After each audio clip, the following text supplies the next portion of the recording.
Hi, friends. Before you get started on your guided meditation journey, I wanted to introduce you to a few concepts and give you a few tips and tricks before you get started here, especially if you're new to meditation itself. So, one, what is meditation? So, I love this definition: the practice of being intimate with our bodies and minds and observing the movements of consciousness. And then, mindfulness, the quality or state of being aware of something. So, cultivating mindfulness through meditation, right, by observing the fluctuations in the states of consciousness. So, they're one and the same.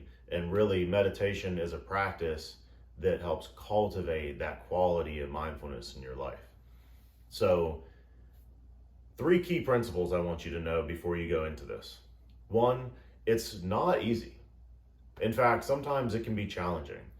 We're not typically used to sitting with ourselves for extended periods of time, right, without chasing down one path of thought or the other.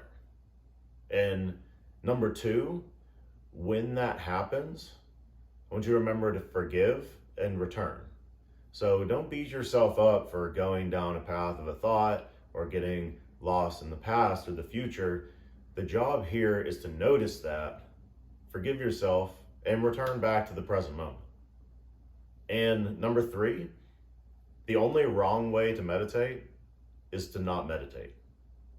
So I want to go over a couple things and a couple misconceptions too. So one that I see a lot is, it's this esoteric type of, religious activity.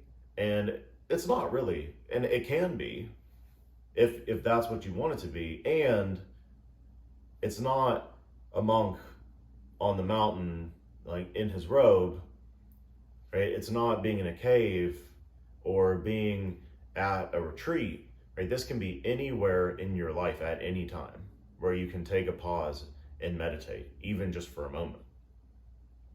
So, relating that to your life and anytime, anywhere, I want to talk about the seat. So, if you're seated in a chair, even your desk chair, even parked in your car, at your kitchen table, anything where you can at least sit upright and your feet are flat on the floor is usually good.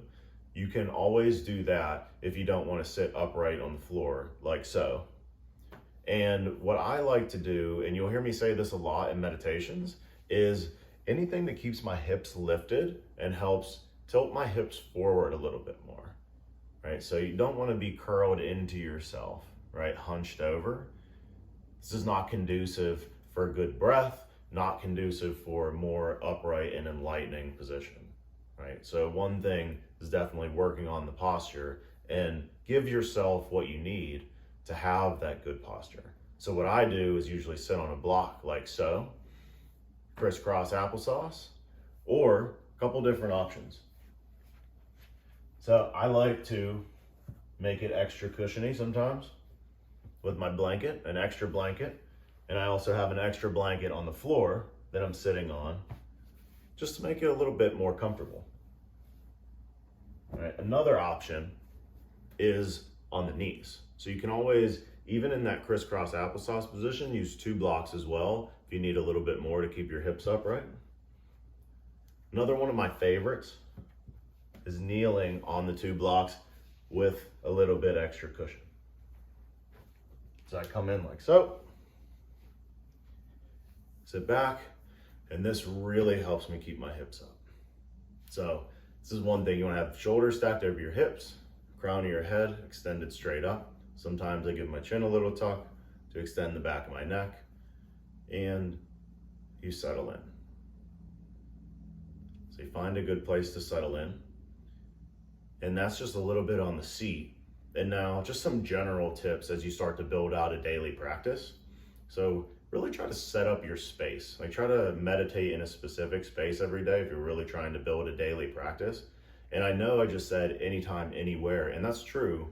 And building that specific space that has your intention and what you're trying to create with your meditation, it does help as well to build that consistent practice and really get your mind used to being intimate with itself. And then try for the first thing in the morning or late or before you go to bed at night. So just 2 specific times to where it's either kind of the first thing or the last thing that you do can help build consistency as well. And then that's so important because consistency is so much more important than intensity or duration. So you don't need to really take all of this time out of your day to build out an hour-long meditation practice. So I would recommend just keeping it consistent, even if it's 5 minutes for a day. Just keep that up, okay? And so the goal also, you'll see a lot of people say, oh, I keep thinking, I can't stop thinking. Well, the goal is not to stop thinking. Okay? Thought is a naturally occurring phenomenon that happens within our minds.